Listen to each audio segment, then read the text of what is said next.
ኣብ ከተማ ኣስመራ ከባቢ ቤተ ክርስቲያን ኪዳነ ምህረትን ዕዳጋ ደርሆን ናብ 6 ጥቅምቲ ኣብ ዘውግሐ ለይቲ ሰዓት 4 ፈረቓን ወጋሕታ ብዘጋጠመ ባርዕ ሓንቲ ናይ ጅምላ መከፋፈል ድኳን ሙሉእ ብሙሉእ ተቓጺላ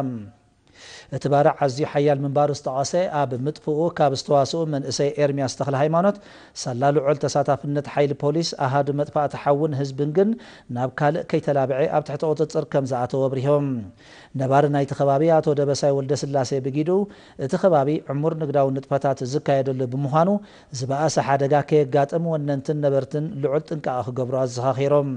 ወናንቲ ናይቲ ዝተቓጸለ ድኳን መንእሰይ ነጋሲ ሃይሉ ንኤሪና ብዝሃቦ ሓበሬታ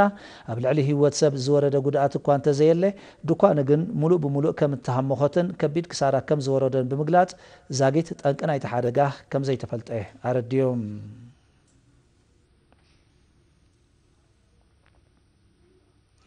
ዝኸበርኩም ተዓዘብቲ ዜና ውሽጢ ሃገር እዚ ክትከታተልዎ ዝጸናሕኩም እዩ ነይሩ ኣህጉራዊ ዜና ይስዕብ